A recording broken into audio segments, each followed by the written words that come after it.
Je suis Clara Garnier-Amouroux, vous écoutez Injustice, un podcast produit par Louis Média. Dans cette saison, le paradoxe médiatique, on déconstruit la mécanique du silence dans les rédactions. Après les révélations sur la Ligue du LOL, une vingtaine de groupes de médias ont signé une charte de bonne conduite pour lutter contre le sexisme et les agressions sexuelles. Les médias signataires s'engagent notamment à informer leurs salariés, à mettre en place un dispositif d'écoute et d'aide aux victimes et à partager leurs bonnes pratiques. Une esquisse de garde-fou dans les rédactions où il est mal vu de respecter les horaires de bureau et de partir à 18h, et où la barrière entre vie privée et vie professionnelle est parfois floue. En 2014, l'association Prenons la Une s'est constituée. Elle rassemble des femmes journalistes et lutte pour la juste représentation des femmes dans les médias et l'égalité professionnelle dans les rédactions. Alice Coffin et Nathalie Borus en sont membres. Mélissa Bounois, cofondatrice de Louis, en est aussi membre. En avril 2018, elles ont publié un petit manuel de rébellion à usage des femmes dans les rédactions. Un an plus tard, l'association a organisé les premiers états généraux des femmes journalistes. Mais de fait, les rédactions sont encore aujourd'hui très majoritairement dirigées par des hommes, à leur sommet et puis dans tout l'encadrement intermédiaire.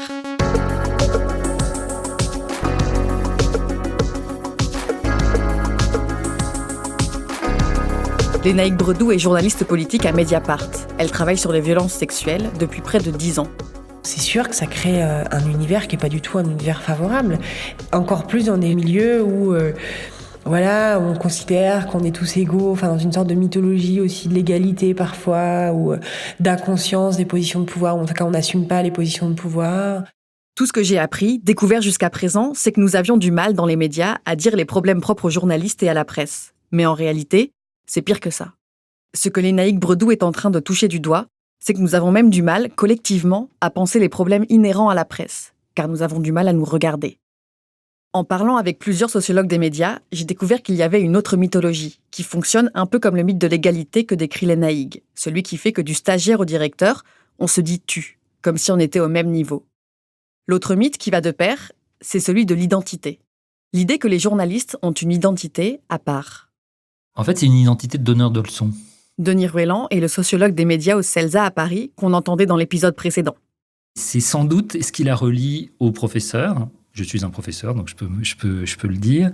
Et ça le relie peut-être aussi à tous les directeurs de conscience, c'est-à-dire les prêtres, les gens qui sont là pour être la conscience, la bonne conscience des autres. Selon Denis Ruelland, les journalistes seraient là pour vous dire ce qui est bien et ce qui est mal. Je crois que cette identité-là, elle est très forte chez les journalistes et elle rend difficile, du coup, la parole sur certaines de ses propres pratiques qui seraient en contradiction avec cette bonne parole, ces bonnes leçons. Si je suis journaliste, je ne peux pas être sexiste ou homophobe. Impossible de penser que je puisse harceler mes collègues. Eh bien non, puisque justement, on n'est pas suspect de ce type de comportement soi-même, puisque on est dans une mission, dans un rôle social où des comportements agressifs, de harcèlement, de sexisme, sont dénoncés. Donc on ne peut pas en être soupçonné soi-même. Et c'est là que c'est extrêmement dangereux. Dangereux parce que la presse s'est construite de telle sorte qu'il est difficile d'exiger d'elle les mêmes choses qu'on attend d'autres domaines. Mais ça devient vraiment problématique quand les entreprises de presse jouent, consciemment ou non, sur ce flou de l'identité sociale de leurs journalistes.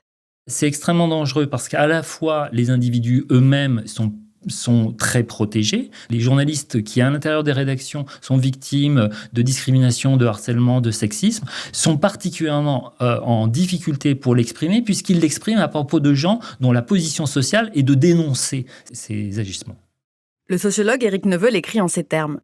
Ce sentiment d'appartenance à une déontologie partagée se heurte aux limites de l'absence de mécanismes corporatifs de sanction lorsqu'il y a atteinte au principe de cette déontologie.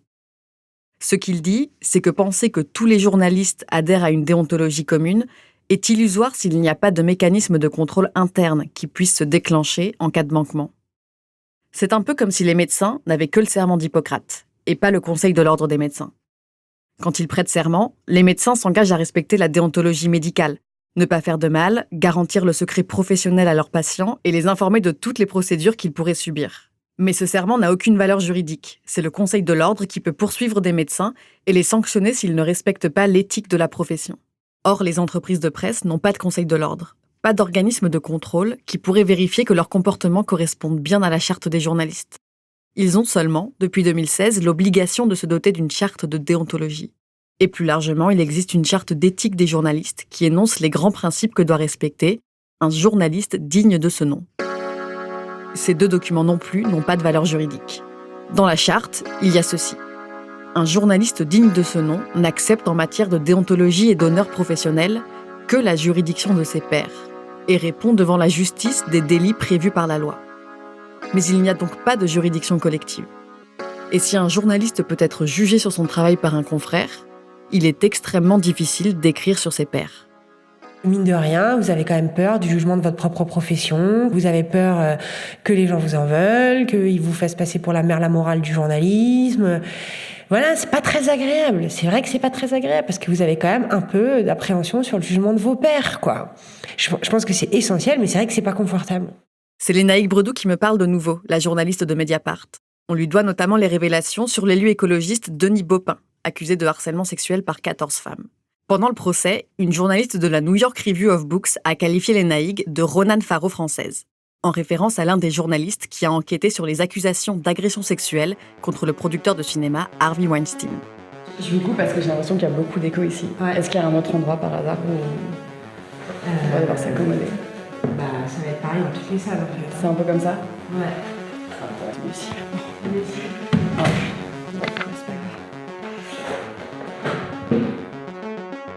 Au début du mois de février 2019, 4 jours après les révélations sur la Ligue du LOL, Lénaïque Bredou publie une enquête sur le Huffington Post et un groupe de discussion que ses membres ont appelé Radio Bière Foot. Ce groupe, au sein de leur messagerie professionnelle, est utilisé par la plupart des hommes de la rédaction. Et les femmes n'y ont pas accès. Parmi ces messages, des insultes, des remarques sexistes, racistes et homophobes à l'encontre de leurs collègues. Le dossier était hallucinant, mais hallucinant, c'est-à-dire vraiment cette violence de tous les hommes de la rédaction, sauf les chefs et sauf 2 personnes identifiées comme homosexuelles. Enfin, vraiment incroyable. Dans les captures d'écran publiées par Mediapart, on lit notamment le surnom donné à une collègue, Puput. La journaliste d'origine asiatique est également associée à une image de Kim Jong-un, le président nord-coréen très maquillé. Les faits, ils ont été découverts par la direction du Huffington Post en octobre 2018. Mediapart sort l'enquête le 12 février 2019, mais Lénaïque Bredou aurait pu la publier plus tôt, bien plus tôt. J'ai eu pas mal de documents, pas mal de choses, je pense en tout début d'année 2019. Et pourtant, elle attend presque 1 mois et demi avant de la publier. C'est pas compliqué, le vendredi soir, Check News sort la Ligue du LOL, voilà, premier papier, et moi, le HuffPost, je le fais le mardi soir, je crois, quelque chose comme ça, suivant. Alors là, c'est pas du tout parce que j'étais pas à l'aise pour enquêter sur la presse. Peut-être en fait, vous me direz, mais... Ça fait 10 ans que Lénaïque Bredou couvre des affaires de harcèlement et de violences sexuelles, dans la sphère politique, le sport, l'enseignement supérieur. Mais les enquêtes sur la presse, ce n'est pas exactement la même chose. Moi, j'ai pas enquêté sur des gens où je les connaissais. Voilà, moi, j'avais pas ce problème, mais je pense qu'effectivement, c'est difficile. Si vous connaissez le journaliste mis en cause, que par ailleurs vous l'appréciez, que vous avez même ne serait-ce que déjà passé des soirées avec lui, c'est pas forcément évident quand même. Faut pas des brutes, quoi. Déjà, c'est pas évident avec des gens que vous connaissez pas. Alors, des gens que vous connaissez... Revenons au Huffington Post, et au moment où Lénaïque a sous les yeux les insultes, les blagues et les emojis racistes d'hommes de la rédaction. J'avais pas du tout de doute sur la violence du truc et sur la pertinence de l'enquête. Aucun problème. En fait, mon interrogation avait été la suivante, c'est que la réaction de l'employeur avait été extrêmement rapide et extrêmement ferme. En effet, le 16 octobre 2018, le président du directoire du groupe Le Monde est alerté par les femmes de la rédaction du Huffington Post. Tout de suite, des mails sont envoyés aux équipes. Le message « Nous mesurons l'extrême gravité de la situation ». Sans doute parce que MeToo est passé par là, et qu'en 2018, on accorde beaucoup plus d'importance à la parole de victimes de sexisme qu'il y a quelques années. J'ai vu les mails qu'il a envoyés. Donc, il y a eu des mesures disciplinaires mises en place aussitôt. Il y a eu 3 licenciements. Bon, voilà. Et ils ont fait appel à un cabinet extérieur pour accompagner, pour aller jusqu'au bout du processus, etc. Dans sa tête, à ce moment-là, difficile de faire un papier sur une rédaction qui a réagi de manière exemplaire. Le risque était de les fragiliser, en fait, leur processus interne, voilà, alors que l'employeur avait bien réagi, en fait. Et vous auriez eu les mêmes réticences pour un autre domaine ? Ouais, je pense que c'était pareil. Vraiment, j'ai déjà eu le cas par ailleurs où j'ai été contactée par une victime qui m'a raconté sa plainte avec un attaché parlementaire de fait qu'un comportement totalement inapproprié, aucun doute. Sauf qu'au dernier moment, quand j'ai appelé le parquet, ils m'ont dit l'affaire est classée sans suite. L'attaché parlementaire est comme d'un rappel à la loi. Et devant moi, il m'a dit j'ai eu un rappel à la loi, c'est normal. C'est la plus petite sanction, mais c'est quand même une sanction. Et heureusement que j'ai été sanctionnée. J'ai fait de la merde. C'était une catastrophe. Voilà, je recommencerai jamais. Bon, voilà quoi. Qu'est-ce que je fais dans ce papier ? Qu'est-ce que je raconte ? Une victime a porté plainte, la justice a fonctionné, le mec il s'excuse. Mais alors pourquoi publier les révélations sur le Huffington Post ? Là aussi, finalement, des victimes se sont plaintes, les garde-fous ont fonctionné, et un arbitre extérieur est en train d'intervenir pour que ça ne se reproduise jamais. En fait, je le fais parce que du coup, quand il y a la Ligue du LOL qui sort, ça a du sens. Parce que du coup, ça montre qu'en fait, c'est un phénomène dans plein de rédacs, d'un mode de violence, de rapports violents, d'exclusion professionnelle de jeunes femmes journalistes, etc., qui était exactement en écho avec ce qui se passait au HuffPost. Et d'ailleurs, c'est aussi comme ça que l'Express, je crois, a sorti le Vice, et qu'après on a fait les Inrocks, etc. C'est-à-dire que, en fait, tout d'un coup, ça ouvrait le truc sur comment dans des rédacs, il y avait des phénomènes de violence et de sexisme et de violence sexuelle ahurissants. Que ce n'est pas une situation particulière, puis une autre, et encore une autre. Qu'il y a quelque chose de structurel dans le domaine du journalisme qui fait que des rédactions sont épinglées les unes après les autres pour des situations de harcèlement moral, sexuel et un sexisme quotidien. Ce que veut faire l'ENAIG, c'est montrer que ce ne sont pas des actes individuels. Ça fait système. Et du coup, ce n'était plus un fait divers, ça illustrait un problème plus général, qui est quand même l'objet de nos enquêtes. C'est-à-dire qu'il ne faut pas perdre de vue quand même l'intérêt public. Et l'intérêt public de deux journalistes inconnus au bataillon, qui sont sanctionnés, licenciés, voilà quoi. Mais si tout d'un coup ça dit quelque chose d'un milieu professionnel, là ça devient intéressant. Mais si les enquêtes sur la presse ne sortent pas, ce n'est pas toujours parce qu'une enquêtrice consciencieuse n'a pas voulu exposer un harceleur repenti inutilement. Mais précisément à cause de cette zone d'ombre des rédactions qui n'arrive simplement pas à déceler les problèmes internes, et donc à les dénoncer. Et là où ça dépasse le problème des journalistes, c'est que ça affecte aussi le travail sur les autres sujets de société. Les autres affaires de violences sexuelles, par exemple. Moi, je veux qu'on soit absolument parfait et irréprochable sur les procédures qu'on met en place, parce que sinon je suis beaucoup trop mal à l'aise. Difficile d'enquêter si l'on a peur que l'endroit où l'on travaille fasse l'objet des mêmes révélations que l'on essaie d'exposer. Et de fait, au moment de l'affaire Baupin, il y a eu plein de discussions à l'intérieur du journal sur, du coup, qu'est-ce qui est autorisé, pas autorisé, la drague, la position hiérarchique. Ses collègues viennent la voir, elle, pour lui poser des questions sur leur comportement. Là, est-ce qu'on a le droit de draguer une stagiaire ? Est-ce qu'on peut sortir avec un collègue, même si on est son chef ? Et du coup, je dis, en fait, il faut faire des formations, en fait, parce qu'on n'est pas... À partir du moment où on n'en parle pas dans le débat public, comment on peut espérer que les gens ils maîtrisent parfaitement ce qui va pas, etc. C'est aussi des questions nouvelles sur lesquelles on n'a aucune éducation, en fait. Ce que décrit l'ENAIG va bien au-delà du bien-être individuel des journalistes. Si ses confrères et ses consoeurs ne détectent pas ce qui ne va pas en leur sein, n'ont pas les outils pour penser leur propre dysfonctionnement, comment pourront-ils détecter ceux du monde qu'ils observent et les rapporter ? Quel impact sur le discours qu'ils produisent ? C'est bien pour ça qu'il est crucial que les journalistes fassent un travail d'autocritique. Alors, les articles dans lesquels les journalistes parlent aux journalistes, ça s'appelle du journalisme média. Alice Coffin, journaliste média et militante féministe, essaie d'exercer son activité à l'anglo-saxonne. C'est-à-dire que ce qui l'intéresse, c'est de faire une critique des pratiques médiatiques. Moi, en même temps, je travaille plus dans une rédaction. En France, ce journalisme média au sens de critique du récit d'information existe un peu dans des rubriques de grands journaux, mais surtout à travers des plateformes perçues comme militantes et moralisatrices, comme Acrimed ou Arrêt sur Image. Mais alors, ce vocabulaire de flicage, de policier, c'est tout le temps. C'est impressionnant. Et dès qu'on fait du journalisme média, on se confronte à ça. Mais pas seulement. Et le mépris absolu auquel on peut accéder de la part de certains journalistes. Je me rappelle notamment, c'était encore du temps de Sarkozy, j'avais appelé François-Olivier Gisbert un lendemain d'émission de France 2. François-Olivier Gisbert, c'est un journaliste et éditorialiste. On est en 2012. À l'époque, il est à la tête du Point.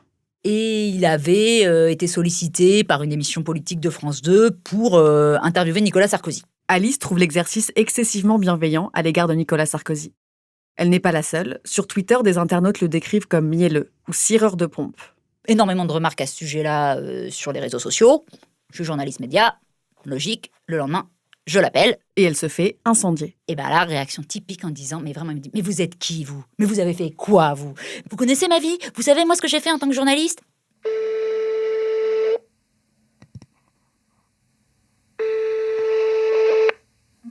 Allô.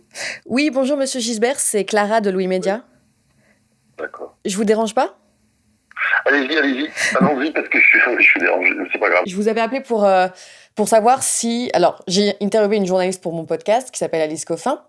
Et elle me disait vous avoir contacté en 2012 pour une interview à propos d'un passage que vous aviez fait sur France 2 où vous aviez posé des questions à Nicolas Sarkozy qui avait été décrite par certains internautes comme un peu complaisante. Et elle m'avait dit que quand elle vous appelle, vous réagissez en lui un peu de manière virulente en lui disant mais vous prenez pour qui vous savez ce que j'ai fait moi dans ma carrière, etc. Et je voulais voir avec vous si vous aviez ce même souvenir-là de cette conversation en 2012. Alors, j'en avais pas de souvenir, mais c'est impossible que j'ai parlé. C'est tellement con comme truc. Qui êtes-vous Vous savez pas qui je suis. Enfin, renseignez-vous sur moi. Je prononce jamais ce type de paroles. C'est tellement taré. Je suis pas dans la vanité. Je suis un petit artisan. Je me suis toujours considéré comme ça. Ce qui est sûr, c'est que j'ai peut-être pourri au téléphone. Mais ça, c'est sûr. Et ça, je suis comme ça parce que j'ai un caractère de cochon. Je le connais. Donc, effectivement, j'ai peut-être mal parlé. Ça, je le conçois volontiers.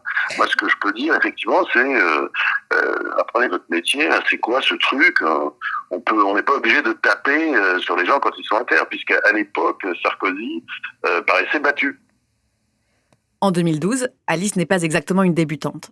Ça fait 8 ans qu'elle travaille, 4 ans qu'elle est en charge de la rubrique média de 20 minutes. C'est une réaction que je retrouve assez systématiquement quand je prends mon téléphone pour interviewer des confrères et des consoeurs. C'est-à-dire que mes interlocuteurs, mes interlocutrices vont s'en prendre directement à moi puisque je fais le même métier qu'eux et qu'ils estiment que je le fais mal quand je viens leur poser des questions. Donc avec des tentatives d'intimidation très fortes. Et ça compte aussi. Et t'entends quoi par tentative d'intimidation ? Que si tu t'attaques à quelqu'un, à une émission, tu n'iras pas bosser là-bas. C'est-à-dire que c'est des futurs employeurs. L'engagement d'Alice a commencé avec le groupe d'action féministe La Barbe. Pour la rentrée des médias, on va lancer une grande salve d'offensive sur l'ensemble des entreprises médias, de France Télévisions à RTL, en passant par Europe 1, Radio France. Ça, c'est la première action d'Alice, à la rentrée 2012. On se rend sur place et on dénonce ces parterres d'hommes à la direction de ces médias-là. Moi, l'étape d'après, en tant que journaliste média, c'est de pouvoir expliquer pourquoi c'est pas juste un problème de sexisme, c'est que ça nuit au bon exercice de la profession journalistique. Ça a des conséquences sur la façon dont on raconte l'information. Donc, c'est pas du tout qu'une question féministe, c'est une question pleinement journalistique. C'est-à-dire que je m'adresse à mes pairs en leur disant « Attention, là, vous faites très, très mal votre boulot. » Et la victime, là-dedans, ouais, c'est les femmes qui n'accèdent pas au poste de direction, qui n'accèdent pas à certains postes, mais c'est aussi l'ensemble de la population qui n'a pas l'information qu'elle devrait avoir. Pour les rédactions où elle travaille, c'est très dur à comprendre. En 2014, 20 minutes fait sa une sur 12 Years a Slave, un film de Steve McQueen sur l'itinéraire d'un Afro-Américain kidnappé, puis vendu comme esclave dans une plantation de coton de la Louisiane. Et avait titré en in 12 Years a Slave un film coup de fouet. Donc avait fait un jeu de mots sur l'esclavage. Les associations antiracistes réagissent tout de suite et demandent des comptes à la publication. Et moi, je me souviens de discussions, justement, dans le bureau de la direction de la rédaction, de choses comme ça, en disant « Mais pas question, si on commence par ça, on n'a pas à s'excuser, on écrit ce qu'on veut, on savait très bien ce qu'on faisait, ça n'avait rien d'injurieux. » Bon, ce que ça, j'ai jamais compris, en fait. C'est-à-dire que, bien sûr qu'il faut rendre compte. Et évidemment que si on nous fait remarquer quelque chose, on répond, on écrit, on s'excuse, on dit quelque chose. Il se trouve que nous, journalistes, on a ce pouvoir-là. On est dans cette position-là qui est d'une puissance terrible, en fait. Grand pouvoir, grande responsabilité. Ce qu'Alice est en train de me dire, c'est qu'elle a choisi de ne pas ignorer les travers du milieu journalistique. Elle essaie d'être une vigie, de rappeler à l'ordre des confrères dont elle désapprouve les pratiques. Mais elle n'arrive pas à faire accepter ces sujets par les rédactions, et les financements pour ses travaux, elle les trouve auprès d'associations. Ça veut dire que quand Alice Coffin se retrousse les manches et lance des enquêtes qui interrogent le milieu journalistique sur ses pratiques, elle se heurte au silence de ses collègues, au silence des chefs qui ne veulent pas traiter les sujets, et à celui des journalistes qui ne veulent pas parler de la manière dont ils font leur métier. Et ce silence perdure. Je repense à ce que m'a dit Lénaïque Bredou. Il y a des comportements individuels, évidemment, mais tout l'intérêt de la documentation, c'est comment on les laisse prospérer et comment ça se multiplie et comment on organise leur impunité. Parce que pour que ça cesse aussi, il faut prendre la mesure de ce système, en fait. C'est un système, c'est structurel. C'est un peu comme un millefeuille. La mécanique du silence s'est soigneusement construite couche par couche. Elle s'apprend dès l'école de journalisme et se transmet dans les représentations avec cette image d'Épinal du grand reporter viril. Ce vrai journaliste qui ne se plaint pas, qui ne parle pas de lui, qui ne dit jamais « je ». Une vraie journaliste n'est pas, jamais une victime. Comment pourrait-on l'être de toute façon, quand on disparaît derrière une carapace, une veste à poche de baroudeur, quand on n'existe pas en tant qu'individu ? Puisque nous ne sommes pas des individus, comment pourrait-on être faillible ? Et si on ne regarde pas, on sera sûr de ne trouver aucune faille.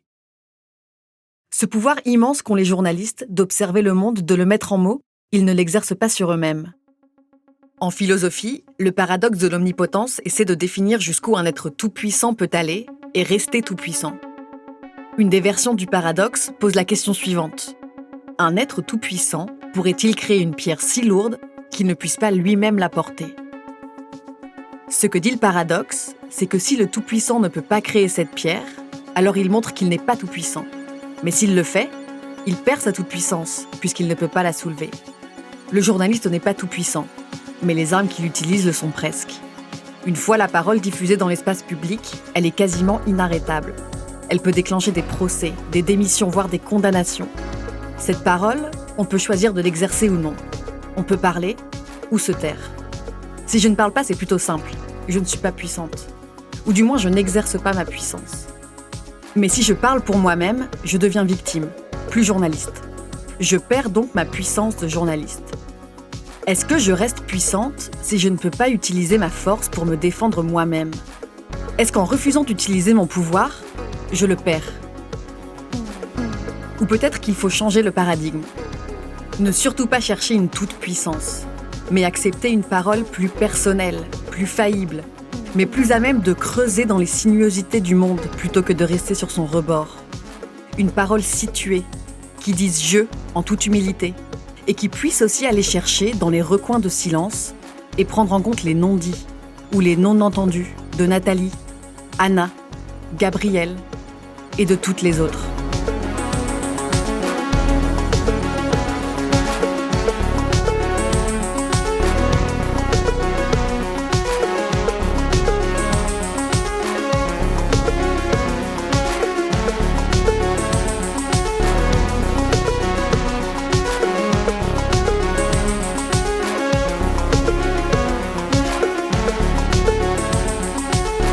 Vous venez d'écouter le dernier épisode de la saison 1 d'Injustice.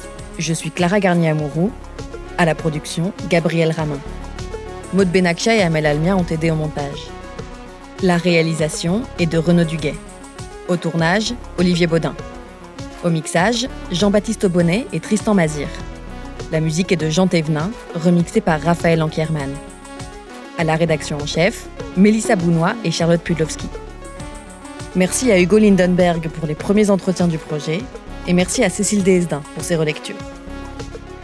Vous pouvez écouter Injustice sur toutes les plateformes de podcast, Apple Podcast, Spotify, Google Podcast et sur notre site louismedia.com. Retrouvez bientôt une nouvelle saison d'Injustice et en attendant, suivez-nous sur les réseaux sociaux et n'hésitez pas à nous envoyer vos messages et vos commentaires à hello@louismedia.com.